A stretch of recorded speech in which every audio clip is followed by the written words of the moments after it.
to try to do this green screen one more time. No. Let me try. Okay, there we go. Yeah, I finally got um my thing is saturated for I have a lot of papers. So how's everyone's day? Well, TikTok. TikTok already gave me a thingy saying that my content is unoriginal. So I guess my voice is unoriginal or something like that. I don't know what is unoriginal. But guys, today we're going to talk about something that a lot of homeschoolers or a lot of parents who have a child that has special needs kind of struggles to understand or struggles to really grasp and be at ease with it, right? I was one of them, and there are days that I'm still one of them, to be honest, when it comes to like IEPs and progress reports and all of those good jargon stuff. So we're gonna decode it. We're going over my son's overview of his high school. Inshallah, once he reaches high school, we'll be talking about high school, him graduating high school and going to college, and if that's what he chooses to do. Um, but give me about 5 minutes. I'll be back. 5 minutes. Let's.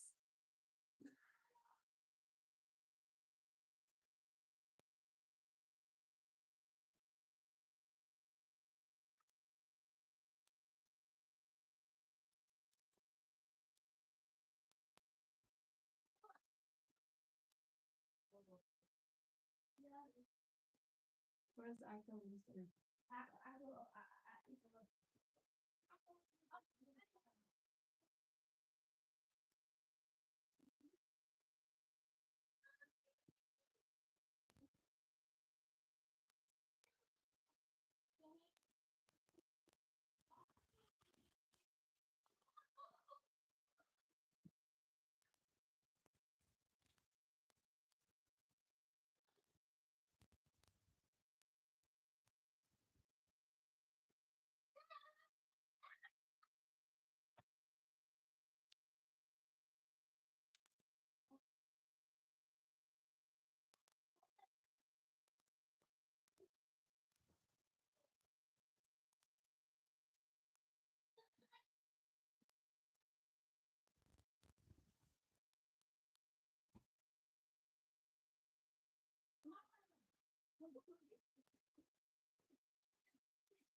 And what did I say? What did I say?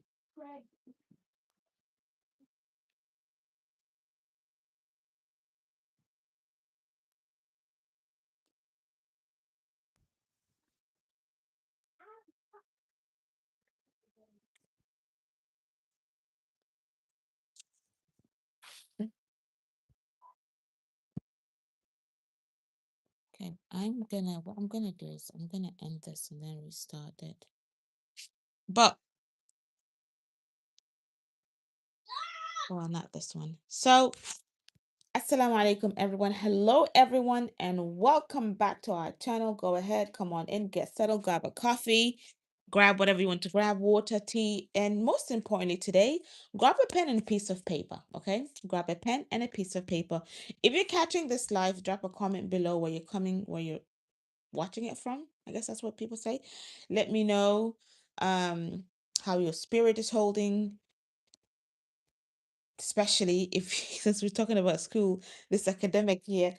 I am happy, alhamdulillah. I passed all my Islamic study courses, so fiqh I struggle with a little bit, but we passed that, so we're done with our classes. So summer vacation. So with that being said, now we also have my kids are off school, technically off school, but because we homeschool, it's not going to be off, if that makes sense. We're not going to be out of school per se. So today is going to be another deep dive session. Your people on YouTube, you know the drill of that. There's going to be like deep masterclass, you can say. Um, we're going to sit together and we're going to talk about things that usually happen, you can say, behind closed doors in a clinical or also intimidate in schools meetings, right? So I'm pulling back the curtain a little bit today. I'm going to share real raw pages from my second graders' actual paperwork from school. If you're watching it on TikTok, you'll be able to see it. I don't know if I'm able to put it on here. Let me see if I can do it here on I should be, shouldn't I? Let me go. Oh, I can. Yep, I can. I certainly can. There we go. I have it up on YouTube as well. So we'll start off with this one and we'll go from there, honestly, and kind of deep dive, give you guys some pointers and celebrate the small, progressive, steady wins that we get, right? Or that parents that have special needs kids would highly enjoy. So we're gonna start off with this one. The first page that you're seeing, just kind of go through it. And yeah, as many of you know, I am a person that has ADHD myself, and I have a child that has ADHD. He's a second grader, right? Brilliant, smart, funny. He's the unhinged one. I feel like me as an adult, I know I do my level best not to be impulsive. Even growing up, I think I wasn't really impulsive growing up. I was really like rigid and just kind of try not to be a rule breaker to the best of my ability. So, but my son, guys, some of the things the conversations that happen in this home, it's funny. You have to be part of the family to kind of understand how unhinged he can get with his comments and the words that come out of his mouth. Sometimes you just have to laugh and be like, oh wow, I cannot believe you actually said that. So he's gonna be 9, 10. What do you want? Go pray. Go pray. Yes, go pray. So now, if you look strictly at the, standards that public school timelines, you can say for sure, and even if you're not looking at that aspect of it, my child, I know as a parent, he is academically behind, right? And I know the exact heavy feeling you get when you get this progress report arrives or they send it in the mail or the kid brings it to you. Your stomach drops just a little bit. You open it up and you see words like low range as you let me see if I'm am I able to do it here? Let me see if I can. I don't know if you can see it here. But no, it's not this paper. It's the other one, I believe. The other one. Yeah, so you might see like things like, I'm covering the top portion because I don't want his school information and stuff to be there. No, go pray and get out of my room, please and thank you. So when you see things like this, right, as a parent, you're like, oh my God, below average, low. It makes you really, really, really like, there's a pit in your stomach, right? It drops a little.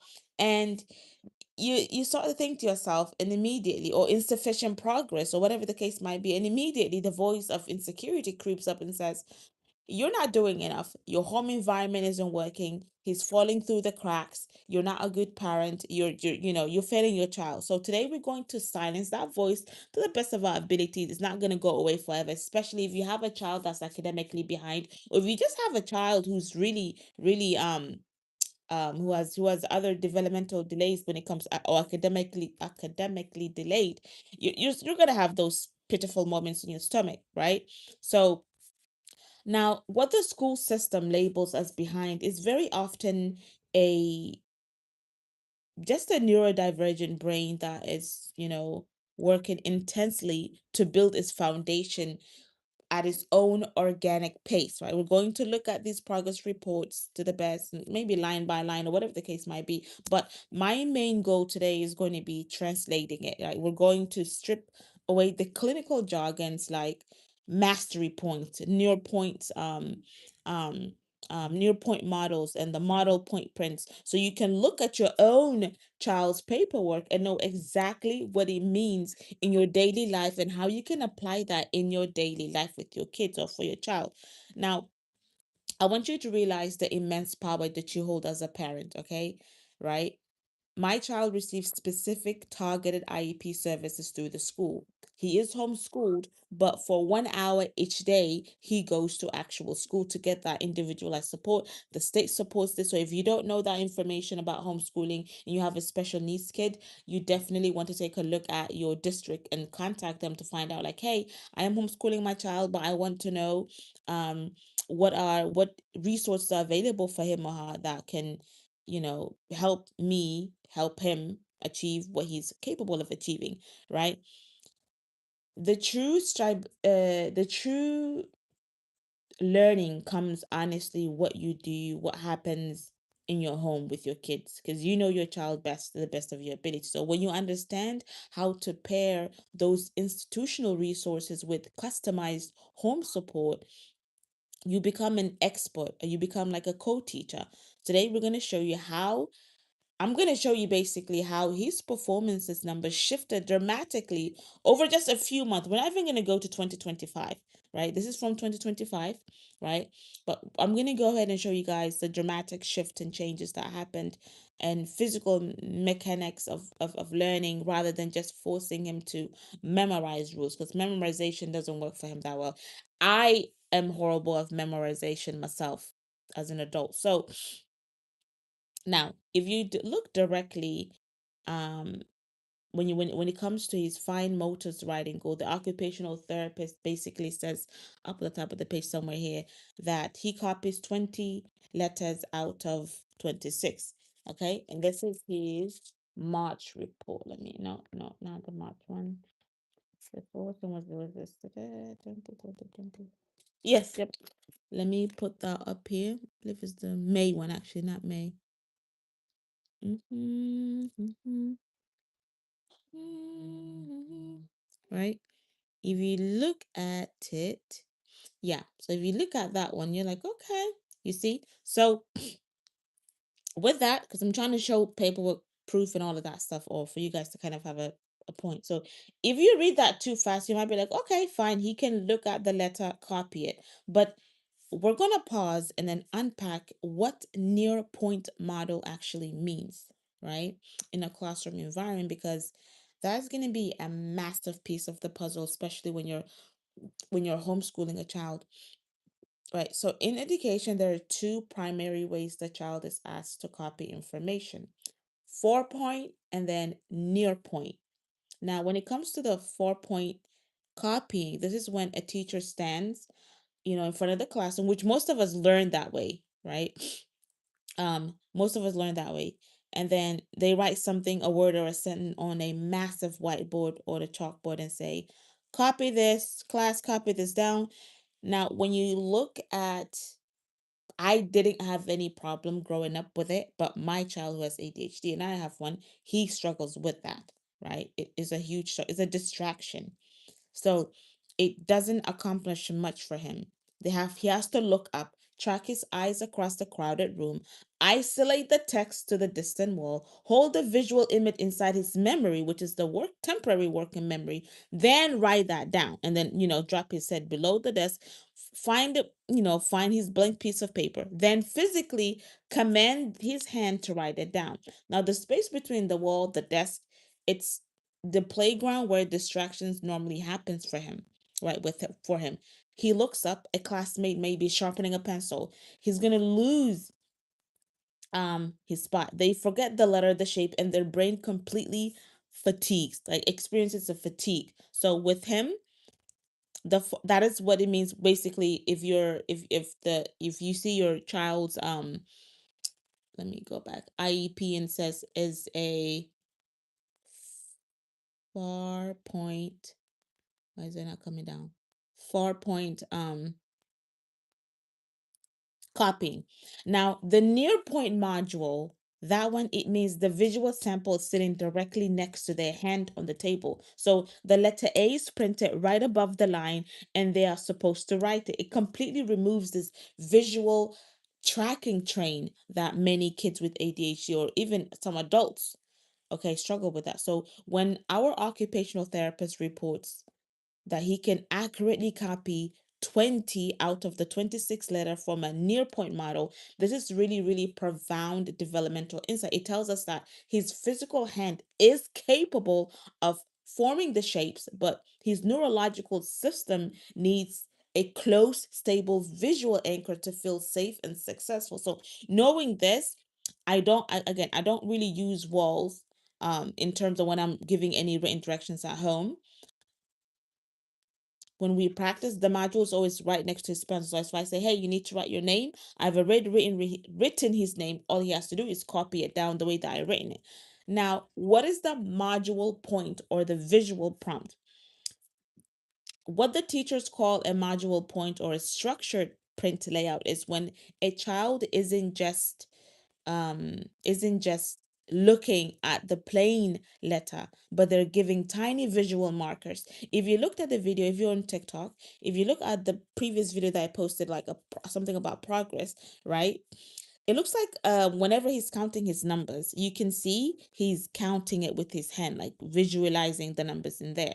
Does that make sense? It looks like exactly where the point should be land at, or a little arrow showing the direction of the stroke. So look at the print of his name. When he writes his name, it says Nuruddin has the ability to copy 8 out of 8 letters. It should be, is it on this one?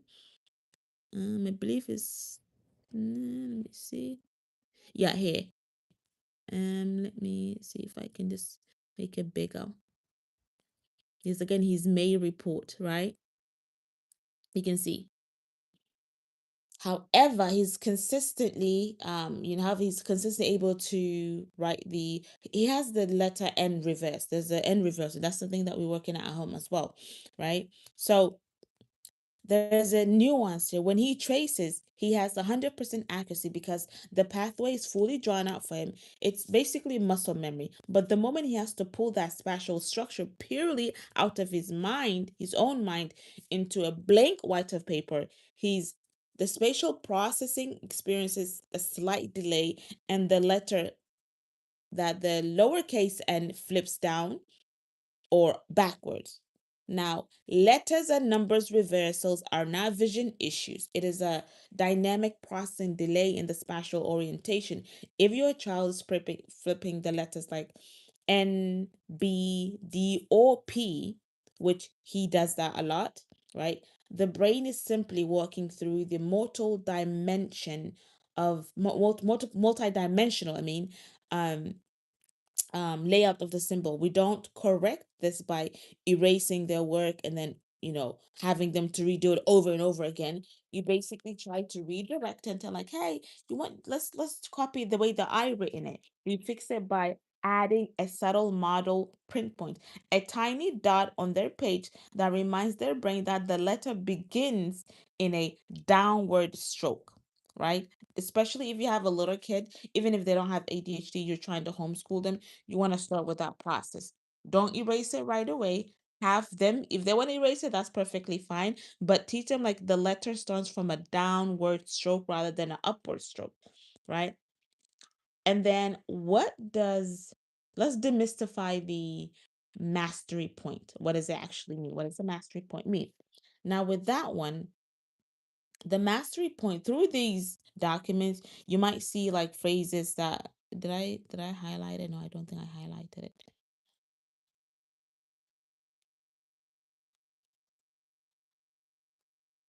Hmm, no, I didn't highlight it here. But the you might see like phrases like, oh, we'll identify numbers through 100 or to 80% accuracy as measured through informal assessments, right?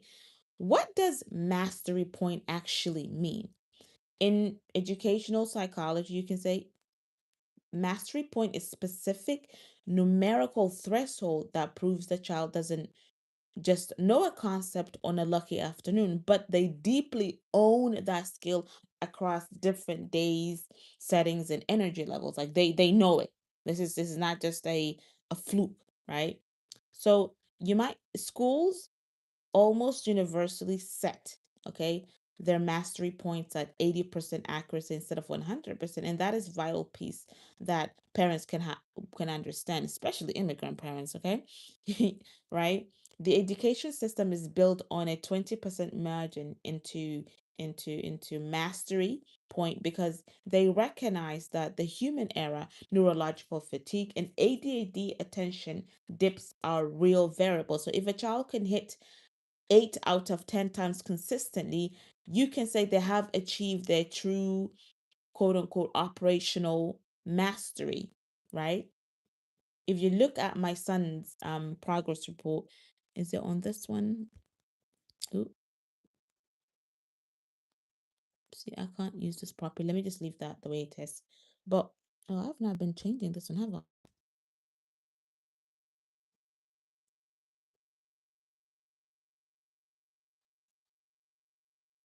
The March one. But so he's currently at a 80% accuracy. He has officially crossed his mastery point for this specific subscale.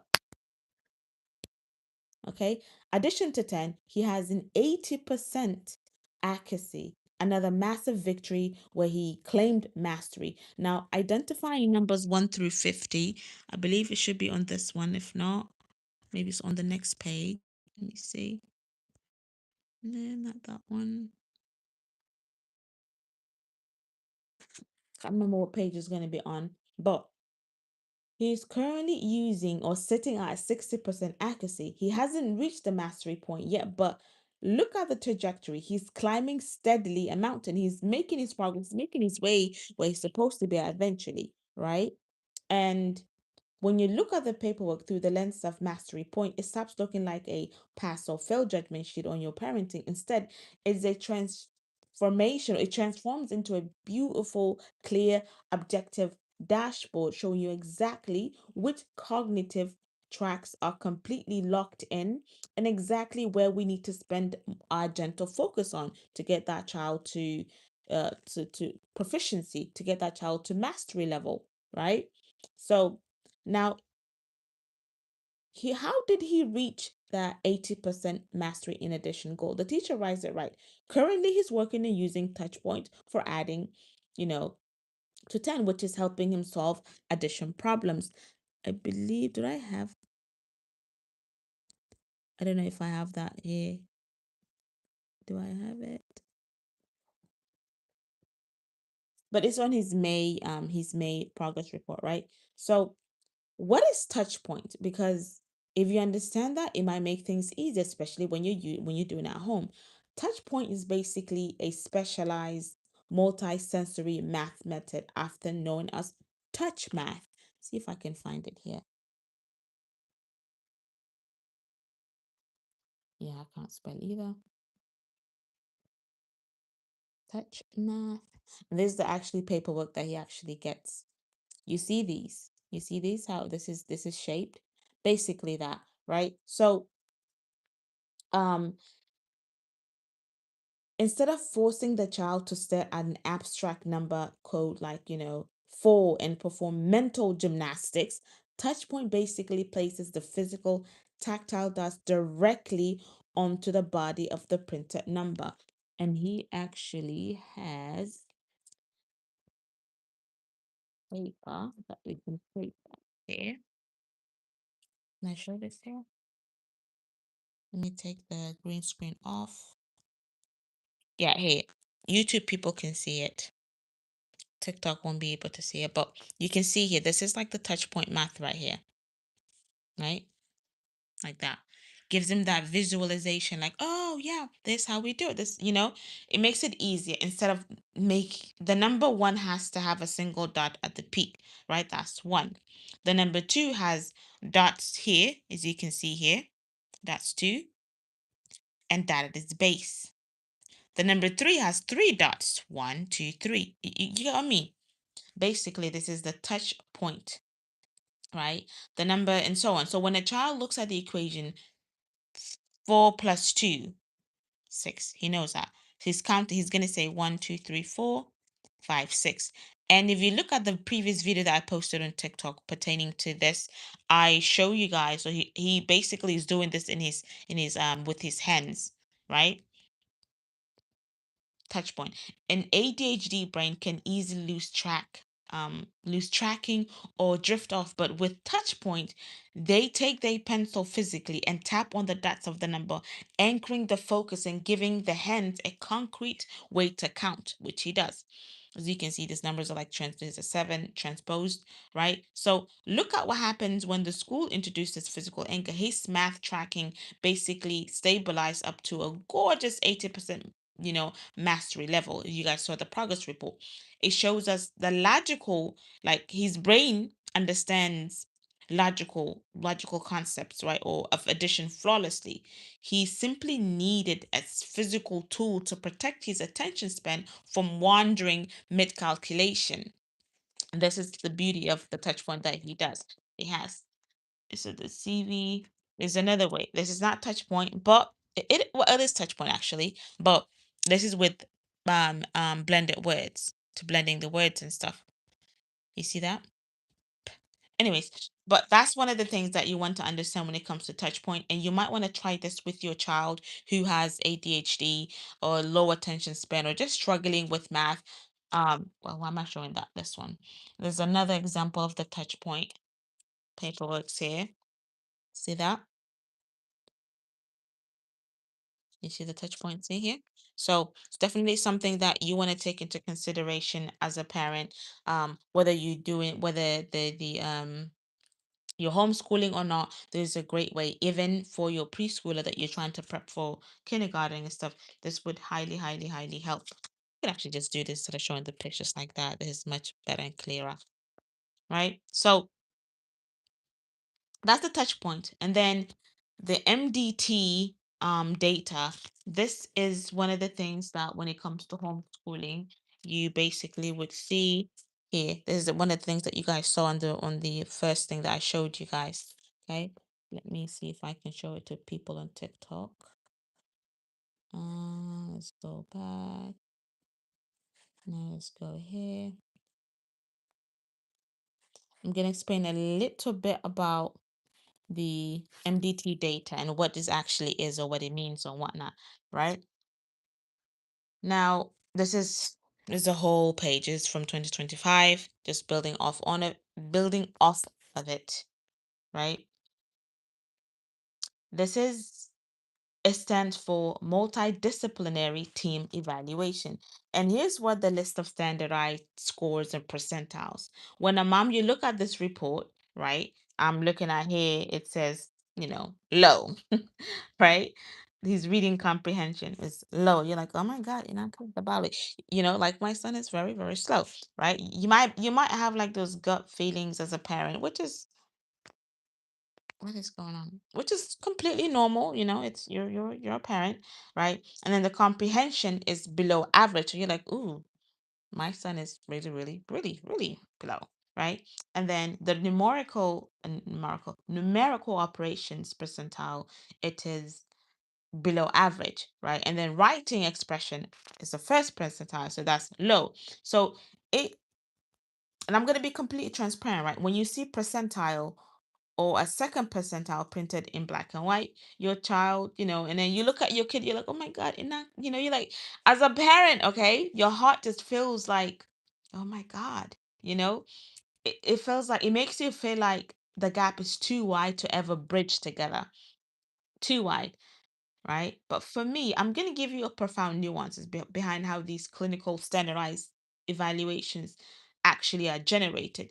These are tests administered in cold, rigid environments under basically strict time limits. For a child that has ADHD or for a person with ADHD verification, those testing environments do not measure their actual intelligence. You need to understand, as a mom, as a dad, as a sister, as a brother, you need to understand that it doesn't, and it took me a minute to, like, to grasp this, because I'm like, well, the paperwork is saying this, why what I mean, you beat yourself up as a parent, and if you yourself are neurodivergent, it just makes it even more like, oh my God, I cannot do this type of thing, right? So these, again, they measure their processing speed and focus on endurance under stress. When you have ADHD, you don't do well with stress. You spiral mentally. You go nuts. So, and if you further look at the CLF testing data, which is above right here up at the top, and let me point it here. Those in TikTok, see here, right? This is the speech language pathologist writes they do write a disclaimer: the expressive language in it could not be calculated due to this behavior and willingness to come. Now, she's basically telling me, right, the way that he was behaving that day is, it doesn't represent his overall assessment, because it's under representation of his true language ability. And that meant a lot, because it kind of made me feel like, oh, you know what, that day was having a really, really, really bad day. Okay, the school's own clinical expert is putting it in writing that the former numbers are underrepresented, of which really the low percentile doesn't mean his brain can't process reading or math. It means that on that specific morning of the test, his neurological system that's already, probably running on low fumes or whatnot, became overwhelmed. He disengaged and he chose to practice his own piece rather than perform for the standardized testing. So do not let MDT score determine the ceilings of your child's capability, or whatever platform, whatever form that you guys use for your schooling, for your public school that your child goes to. Let that be the determining factor. Now let's tie it all together in a real action, you said, because as we read together across his mastery metric, his operational academic foundations, he's solid. You can look at it and you know that my son, who's a second grader, is at kindergarten to first grade baseline. This is where so many of us lose our patience, not patience, our peace, because we stress all summer long, you know, like, oh my God, my son is behind. Now, academically, when it comes to his school year, he's supposed to be in, when 2026-2027 school year begins, he's going to have to be in third grade speaking, right? And you might wonder, especially if your child is now on IEP and he goes to public schooling, based on the age, he's going to be dumped into a new grade level. Your child is going to be thrown into an advanced third grade reading comprehension package and long form math sheets that will leave them feeling utterly defeated. You must protect your child's confidence timeline. An IEP is legally binding blueprint that explicitly mandates instructions must follow the child's performance level, not their age, right? With my son's IEP active, It runs all the way through December 2026, which is when they come back from school. This means the public school has legally agreed for the first half of his third grade year, okay? Third grade year, I'm using quotation marks. Um, his targeted custom goals are to master counting through 100 and to blend short CVC words to up to 80% mastery, right? And I also just sent a proactive structural email to his educational team at his school to secure his boundaries well in advance. I asked them directly in writing, when the school year begins, will his daily instructions material continue to target his current foundational K1 K through 1 performance levels to meet his 2026 December goals, or will he be exposed to general third grade level material? You have the full legal right as a parent to ask this exact question before the school doors open. Your primary job as an advocate is defend your child's emotional stamina. If you allow the school to push your child who's beautifully mastering, short vowel sounds directly into a complex chapter books too fast, you will shatter their learning self-esteem, trigger massive school anxiety, whether you're homeschooling or they go to public school, and cause them to shut down entirely, right? Now, my son is making progress, right? Slow, steady progress. And I'm grateful for that. I'm thankful for that. I am happy of that progress that he's making. I'm going to leave it off this visual aid to make it better. If I can find that visual aid, is it going to fit that stuff? So hopefully this kind of, you probably have to zoom in. Nonetheless, we can see here he's made significant, great progress, right? He couldn't decode his own, he couldn't decode words on his own, right? He needed, assistance in blending, could identify 33 out of the 50 numbers, struggled heavily in writing his name, reverse the letters N, B, P, D, right? Needed frequent verbal prompts and repetition. The repetition is still there. Now, receptive and expressive language scores were below average, difficult expressing, temporal concept and answering comprehensive questions. More impulsive, needed reminders for staying on task and self-help skills, a lot of those things. By May, okay, which is the 20, I don't know why it says 20, it's 2026, right?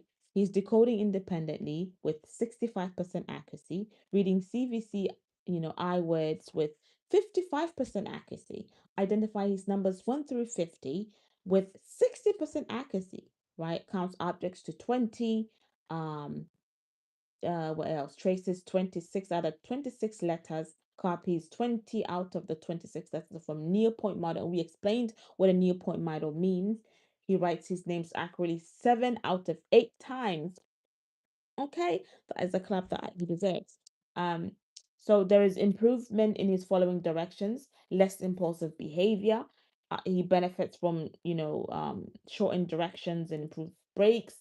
There is improvement in his verbal speech, better able to express himself, understanding of temporal concepts, increased precise processing. His time helps. So he likes hands-on. I've said this multiple times. With him, he's more of a hands-on person, visual. Again, you need to be your child's biggest advocate when it comes to these things, when it comes to his academics, whether it's dean wise, dean academia, or secular education. I hope today's live session opened your eyes to a thing or two. Again, as a parent, you're always going to feel like, I'm not doing enough for my child. My child is falling behind. He's this, he's that. Just know that the numbers do not tell the entire story. You are the physical observant of your child and how your child really is and what your child is progressing in and what your child is failing at. You know that more than anyone. When you're having those IEP meetings, you want to make sure you're definitely talking and advocating for your child as best as you can with his IEP teachers, his speech pathologists, and all of those occupational therapists, all of those people. So you need to be the biggest advocate for your kid. I hope today's live session you learned a thing or two. You're able to benefit and take it with you. Until next time, I leave you all in the care of Allah subhanahu wa ta'ala. Assalamu alaikum wa rahmatullahi wa barakatuh.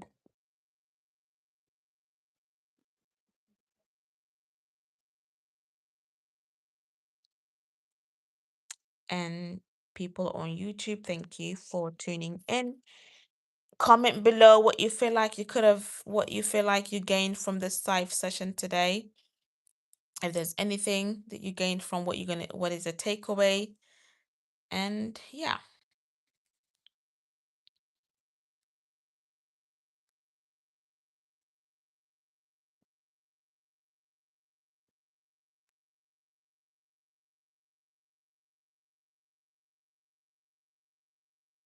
you do that. Oh, I didn't have an end.